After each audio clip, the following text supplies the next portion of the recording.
you're a dental student and you're on Instagram, there's a good chance you know the singing dentist. With almost 300,000 followers on Instagram alone, Dr. Milad has become known for various parodies like Save Your Teeth, Gappy, and Sweet Eaters, taking famous songs from artists like Pharrell Williams, Ed Sheeran, and Michael Jackson. Dr. Milad's lyrics echo some of the things we are all thinking when we see patients. And here's just one example.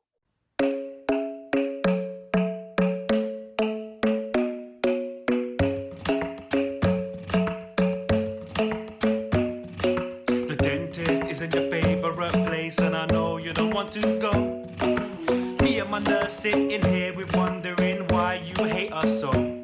We talk for hours and hours about preventing gum disease and tooth decay, but you don't listen to me. You keep on eating sweets and smoking 20 a day. That's why I'm singing out, girl, you know you need to brush twice a day, then get that floss in between. Come on now, follow my lead. I'm Mr. SD, please hear me now, boy. You know you need to brush twice a day, then get that floss in between. Come on now, follow my lead. Just go and give them a good clean. Dr. Milad, Mr. Singing Dentist, thank you so much for joining us. Thank you, Tracy, for having me. This is very exciting. Thanks to the medium of internet and Zoom, which we've all been using so much over the last year, this is possible, and I'm so grateful to be here. Thanks for having me.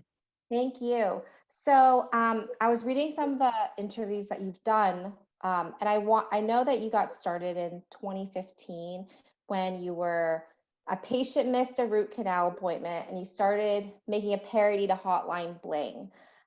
So I want to ask, how did you start embracing becoming the singing dentist? Not really just the steps of, how you got out there, but really embrace that alter ego.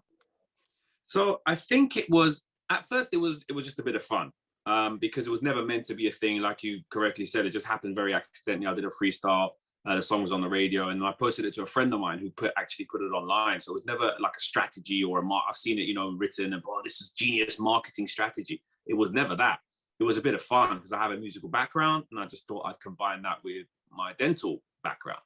And so it was fun. And I just kept doing them because I thought they were funny. And I'm very pleased to see that I was seeing other people were finding it funny, and I was sharing it and talking about it. But I always wanted to make sure I kind of stayed true to the dental side. So I didn't just do any old parody about anything or chat nonsense. It was always based in, delivering better oral health, the key messages that we always give to our patients, but wrapped around the songs correctly. People love the original songs. They're big hits, either current hits I was using or, throwback old school hits that everybody knows. And if you're good at writing, so that's where my musical side came in, because I could write it in such that you hear the original, but you're getting new messages, but it sounds like the original because the wordplay is on point. People like it. And because they were liking it, I was enjoying doing it. So it was very much super enjoyable. And if I always said to myself, the day I stop enjoying doing these, I'm just going to stop it. And 5 years later, I'm still enjoying it. So the first key to embracing it was just knowing that I'm actually loving it and I'm still loving doing it. Then it was seeing the effect it was having on people, the feedback and the messages and the stuff I would get back from people. Some of it was like truly kind of heartwarming. I'd get messages from parents saying, my children now, want to go to the dentist because of you. I've been nervous for 25 years. I haven't gone. My mouth is in terrible shape, but because of you and your songs, you've made me not scared to go. I start getting all these messages daily. And when you keep getting that kind of, like reaffirmation of why you're doing this stuff, and, people are kind of, you're seeing that's making a difference to people, that spurs you on. So those are the two things. And you just embrace them. I always had like a entertainment side to me. So being able to do this, and all dentists are creative. We have to be. Some people are fantastic at art. Other people are great at music. Other people are great at acting. We all have a creative side to us. Otherwise, we wouldn't be able to do dentistry. And for me to be able to showcase my musical side in this, it was an easy thing to embrace and work with, man. So I'm very grateful that it gave me the opportunity to kind of do that. Yeah, I heard that you used to MC when you were in dental school. Yeah, correct. Yeah, so I've grown up in a musical family. So my father's a very sort of accomplished musician, and he was a record producer in Iran, where I'm originally from. And I grew up with music in the house all the time. My mum is a great singer. And I just started kind of doing my own thing, learning piano, studio programming, making songs, playing drums, that kind of stuff. And the MCing thing, I just used to rap along, right, to your favorite kind of rappers. And this was, I mean, Michael Jackson was my first like proper kind of musical icon that I would try and mimic and do the dance steps and sing along to. And then I got into rap. And this was like probably sort of NWA era. So I kind of got into that, and then Snoop Dogg and his early stuff. And I just started rapping along. And then in the UK, we have a musical genre called UK garage or garage music. And that was very MC based. So you'd have MCs on top of it, kind of, you know, G'ing up the crowd and getting everybody hype and stuff, but also chatting lyrics. So I started MCing, and I did relatively well with that, and just carried that on through dental school. You know, I'd be out performing in clubs or on radio stations, and then go home, silly hour in the morning, get shaved up, get, you know, changed, and go on clinics in dental school. So yeah, I did it all throughout dental school, man. It's a massive part of my life. That's amazing. It's amazing how you're able to incorporate that now into your professional life. Yeah. Did you expect this level of notoriety? Like when your friend posted that video up, I remember you mentioned once, you were like, don't post it up, it's embarrassing. I don't want people to see it. That's absolutely right. Because, you know, people have an opinion of dentists, right? And we're not supposed to kind of, you know, be too quirky or think outside of the box or whatever, right? We're just supposed to be that guy, that or girl that people come and see and, you know, you hurt them, right? That's the thing that people think about dentistry, right? So for me to kind of be doing a song and like wiggling my eyebrows around and vibing and doing all that kind of stuff, I just felt like people might think, you know, who's this silly guy doing this? And it's so unprofessional and ho, ho, ho. But I'm so pleased that it was not received like that at all, because I think you could see the passion, right? Because I wasn't trying to do anything. I wasn't trying to be a certain way. I wasn't trying to make this like a marketing thing or cheesy or whatever. It was just genuinely me. That's just how I am. And I was doing a song, right? I think it kind of came across that way. And it was, I never expected it ever to continue this long, for it to have blown up the way it did, for the kind of viral moments that I've had. Like out of, you know, the songs I've done, 4 or 5 of them have gone like viral, super viral levels, and globally gone across different media. You know, getting virality on a piece of content on one platform is fantastic. Then when it crosses over to another platform, you're like, wow, this is really blowing up now. Then it gets into the TV and the mainstream, and news channels start talking about it.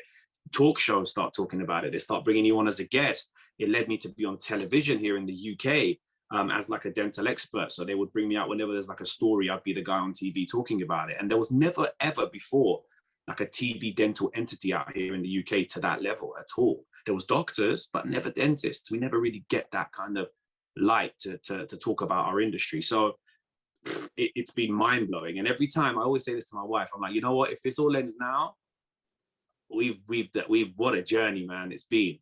But then it just doesn't end. Like something else comes on and I do that and I'm like, dude, if it ends now, wow, we just did this thing and there's something else happened. Yeah, it just keeps on coming. And it's because we're not chasing anything, right? We're doing good stuff. It's always with good intentions. And if people like it, they like it. And as long as I feel like we're doing all the right things, I work a lot on my gut feelings, right? And I'm blessed to have a good team around me as well, including my parents, my wife, my best friends. These are the type of people that keep it 100 with you, right? They don't blow up your head, dig up your head or blow you up or anything like that, right? They just literally tell you how it is. My wife is the best at that. So they don't allow me to kind of get too carried away with it all. And, you know, as long as people are enjoying it, I'm going to keep doing it. That's really nice. And we are enjoying it.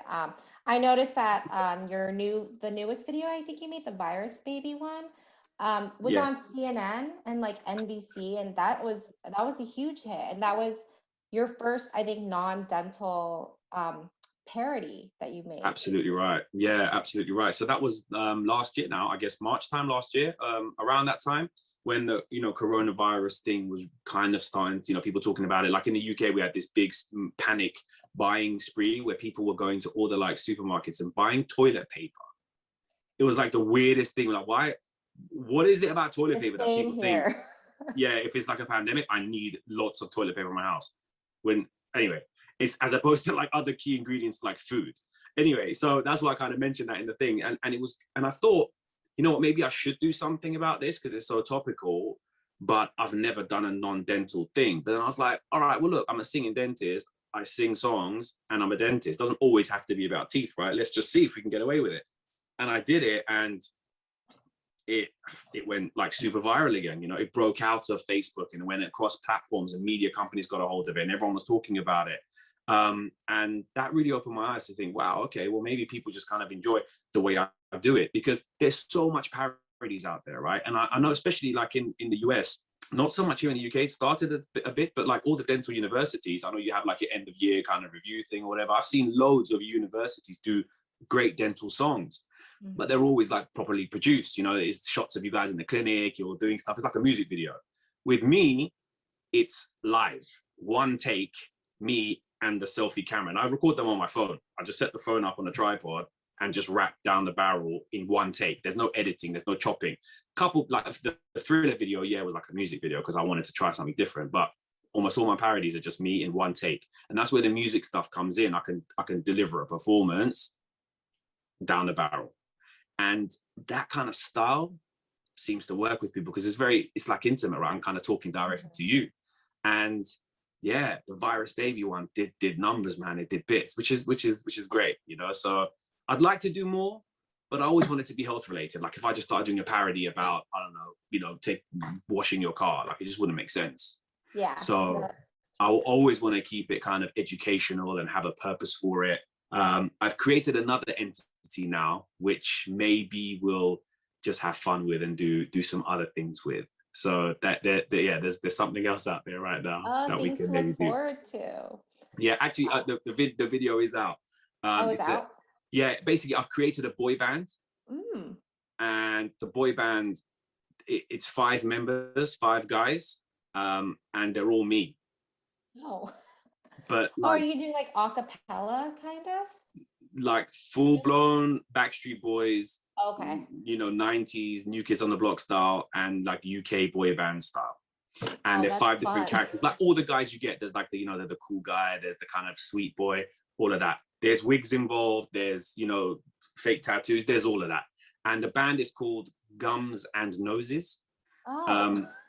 Because I've got a big nose. So yeah, Gums and Noses. And the first song, Baby Keep Your Mask On, is out now. And it's on my social media. And it's about keeping your mask on because you have halitosis. Yeah. So I will definitely have to check that out. Yes. If you ever need backup singers, Touro actually has not me. Touro has an a cappella group called the Chromatic Scalar. So you'll have to let us know if you ever need some backup singers.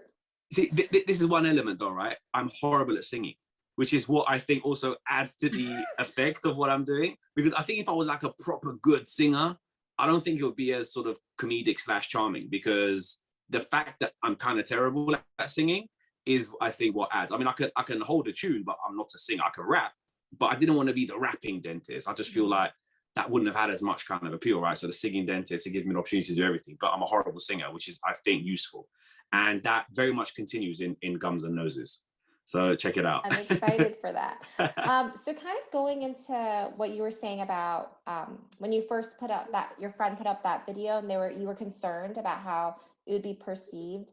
I think a lot of my peers who want to increase their social media presence are nervous about not being seen as professional or not being respected in the dental community. I just wanted to ask, what's your experience been? Have you ever gotten any backlash from any of your colleagues?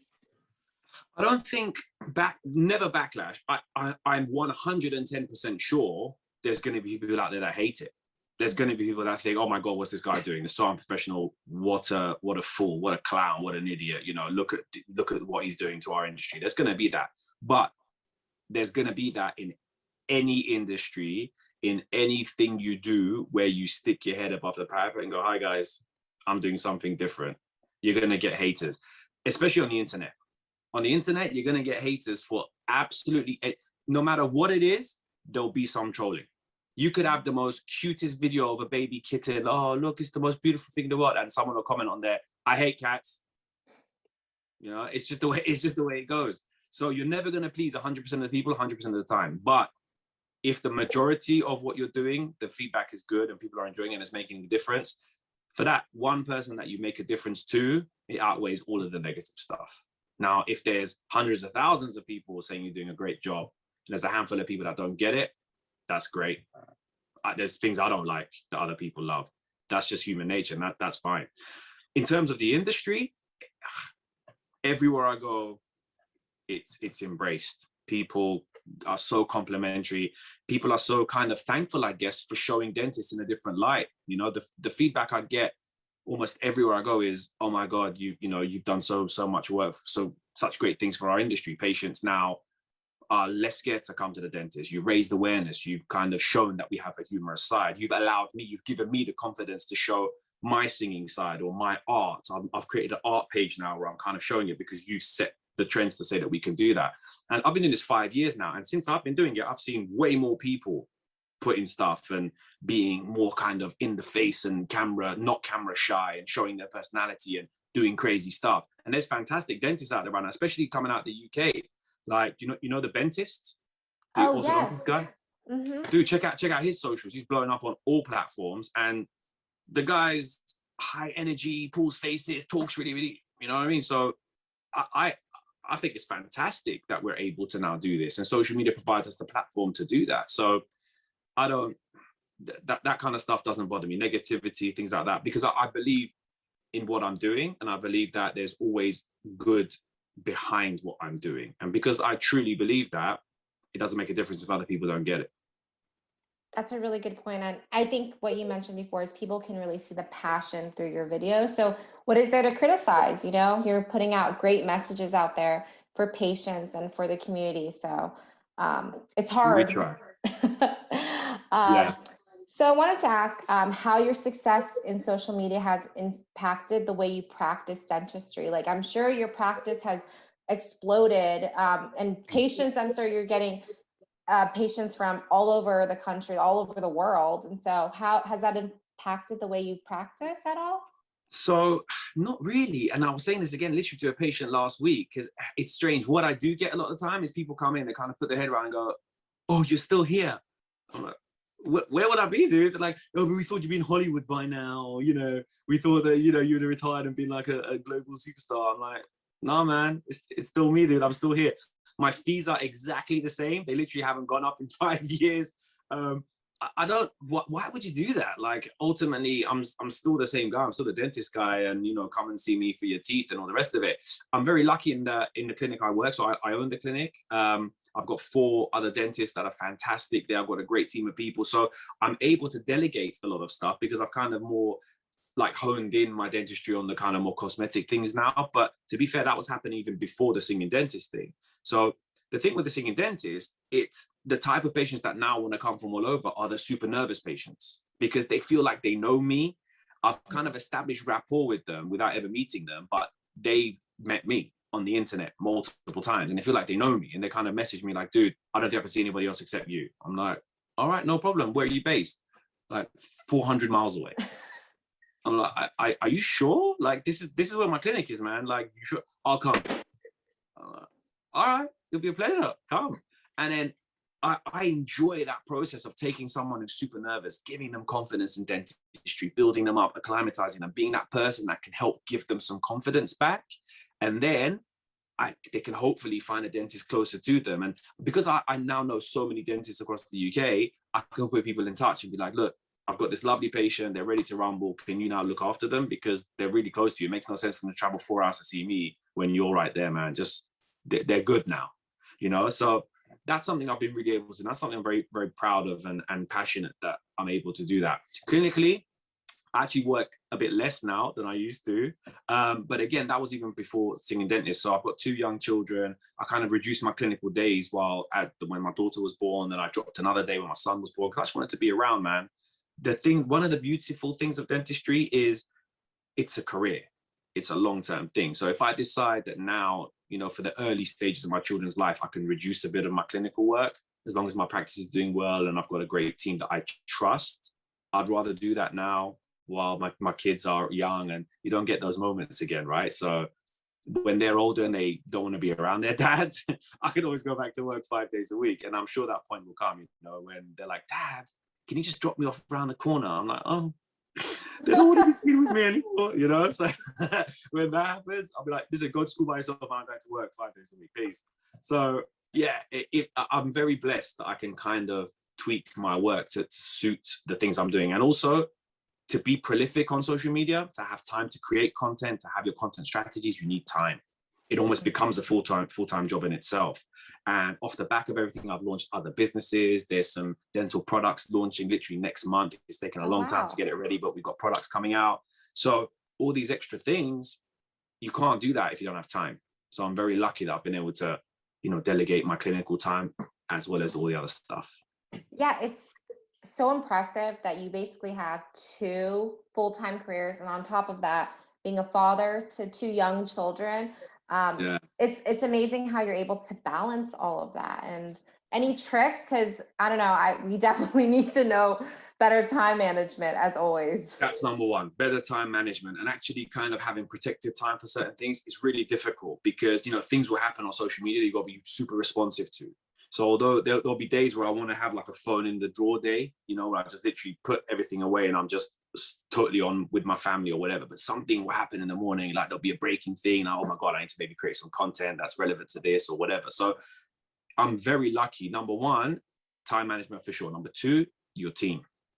People that are around you. And when I say team, I don't necessarily just mean your content creator, videographer guy that helps you, or the person that thinks of strategies or whatever. I mean your friends, your family, your loved ones, because they're all on this journey with you, right? You cannot do this without their support. So the times my wife has, you know, been able to back me up and do things to allow me or give me the opportunity and the time to go off and do the things I need to do, if she wasn't on this journey with me, it'd be impossible. My mum and dad, you know, obviously pre-COVID, it was easier for them to have the kids or look after stuff or handle things if I'm away for a little while filming or if I'm doing other stuff. But you need to have a good team of people around you. So time, team. I want to think of one other T because that sounds pretty cool. Like if all my tips begin with T, that sounds pretty cool. I can't think of anything right now. Trust. No, trust. That's Trust in your ability, trust in your vision, and trust in yourself. I just made that up. You're very good on the spot. I could see how you can just like pick up a phone and like film a video in one shot. You see? About that creative process, do you like sit down and kind of brainstorm, or does it just one day you're like doing a filling and then it hits you and you're like, oh, I need to film this right now? So it happens that and all other ways. So everything is different. So with the parodies, it will happen one of 2 ways with the parody. Either I'll have a topic and I'll think, you know what, it would be good to do a song about teeth whitening. It would be good to do a song about not eating sweets. And then I'll find a song that I can work those lyrics into, or it will be the song comes first. It will be such a like globally huge smash that you sort of have to do it. So it was like with the Ed Sheeran, when Ed came back after his like hiatus and he released Shape of You, that was like globally #1 everywhere. And I was like, okay, I have to do Shape of You. What can I do for Shape of You? And I was just thinking like, all that I kept thinking was shave your tooth. And I was like, shave your tooth is so bad. Well, I don't want to talk about shaving people's teeth. Like, what do about veneers maybe? I don't know. And then literally my wife in the other room was like, save your tooth. I was like, oh, what? Save your tooth. Oh, that could work. And then in about 20 minutes, I'd done the whole song and I'd written it. The following day, I recorded it. And it was like the 3rd or 4th take that I nailed it. And I was like, this is the one.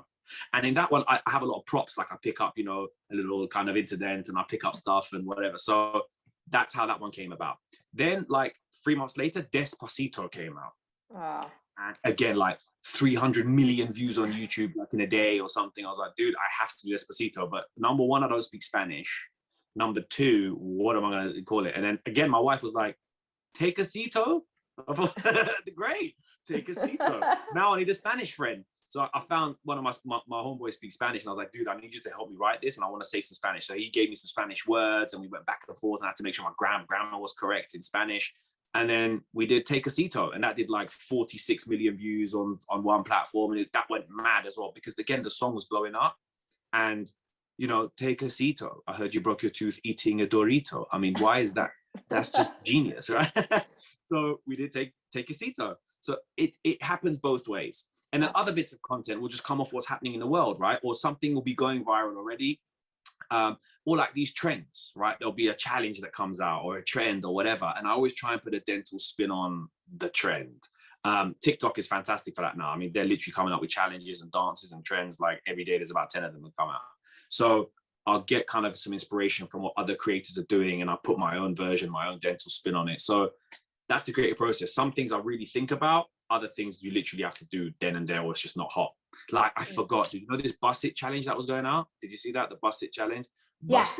Bus it, that. And I think, dude, I was so gonna do brush it, but I just didn't get around to doing it, and then it kind of passed. The trends go in and out so fast. And I was like, look, like, if I do it now, everyone's like, dude, this was like so last week. Go do the silhouette challenge now, bro. What's up with you? So, you know, it just changes so quick. So you have to be on the ball all the time. You have to be following other creators, seeing what's popping, and then be able to put your stamp on it and make it your own.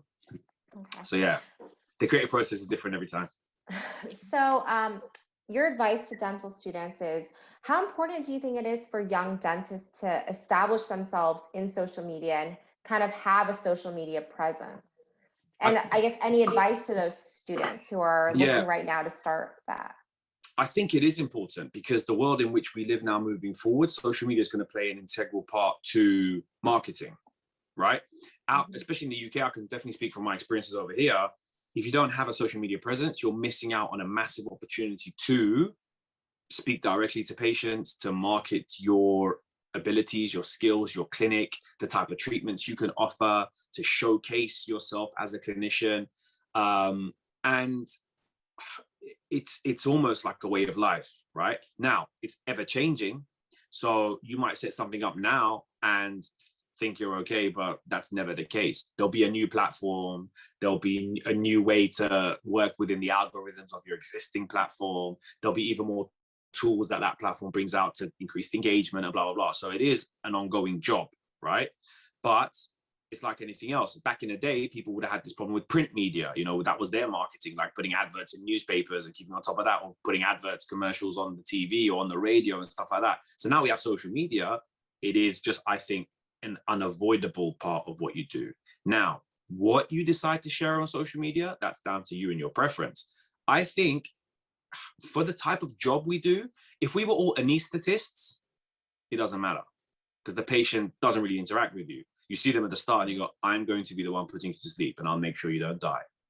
And then at the end of the operation, they don't really see you again. It's all about the surgeon and everything else. That's fine. You don't really have to have that manner. Being a dentist, they're going to see you pretty much from the start to the finish. You're going to be about 10 centimeters away from them. Your hands are going in their mouth while they're totally aware and awake of you doing this to them.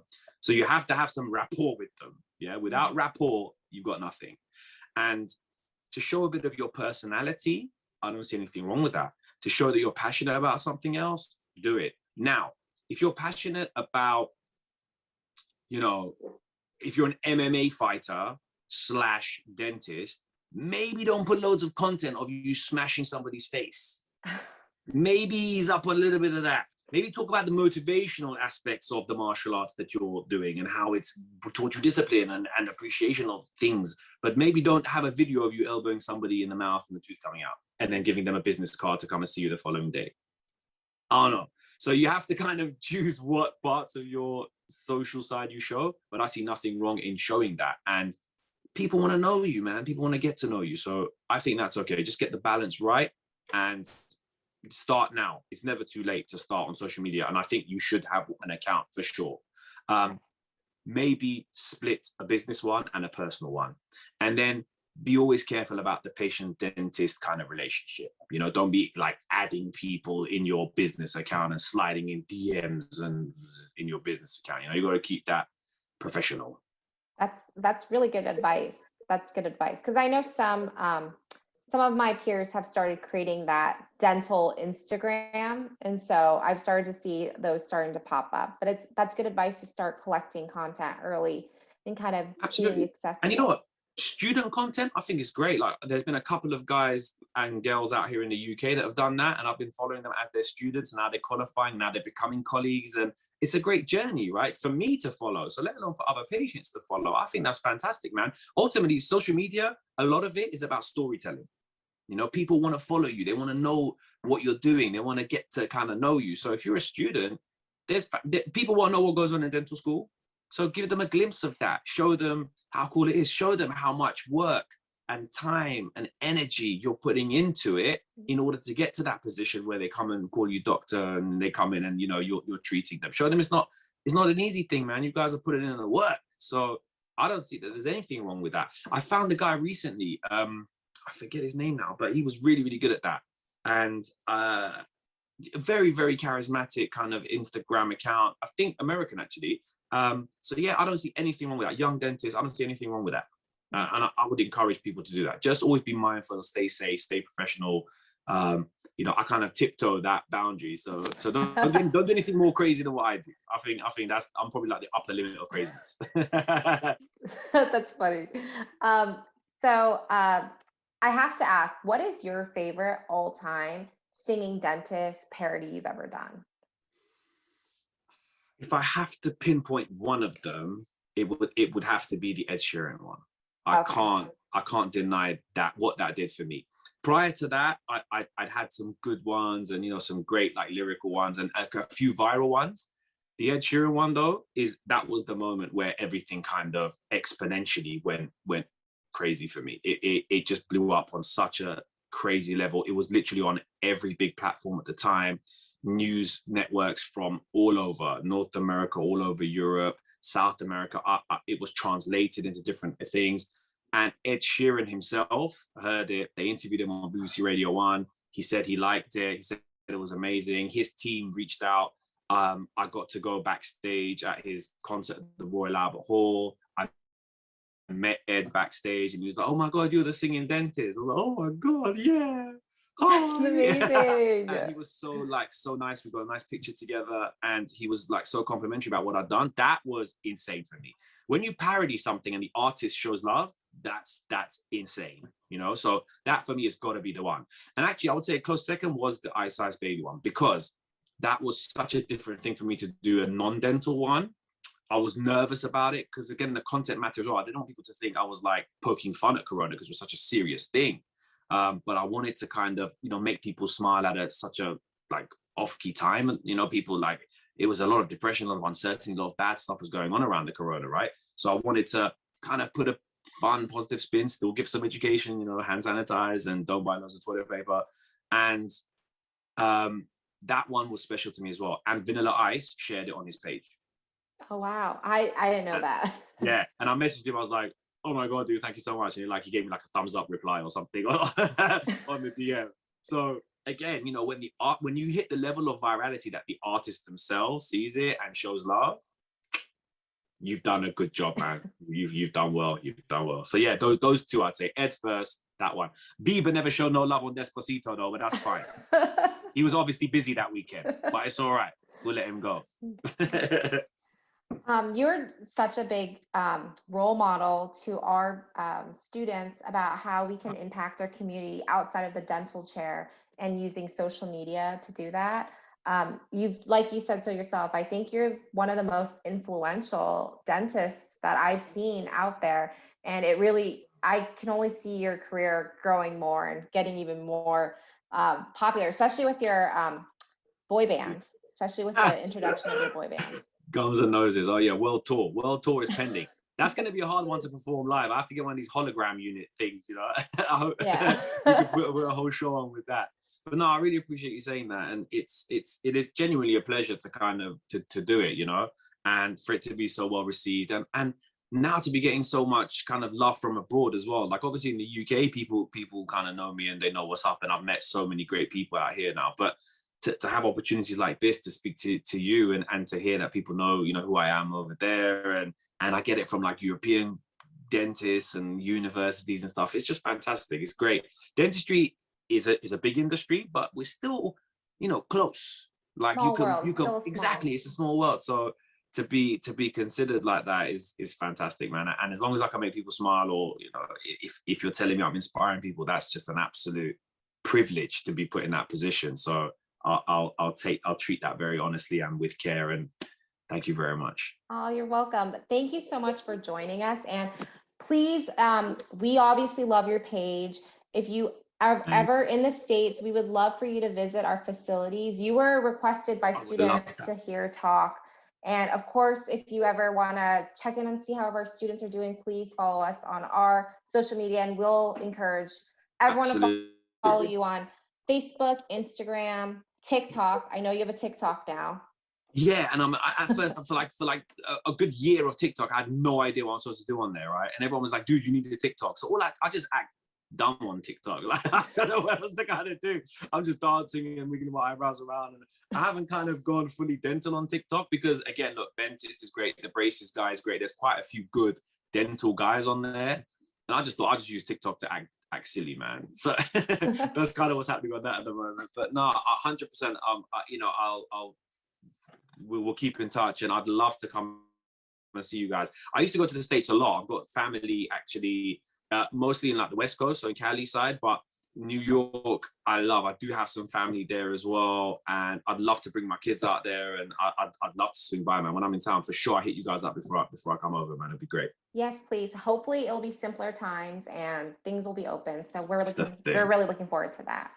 Thank you so much again for having me, man. It's been really, really good chatting to you. And you're good at this, man. You should do this more often. I don't know if you do this a lot. Maybe you should, you know? I don't think I'll be quitting my day job, but I really appreciate that. No, big up. Thank you.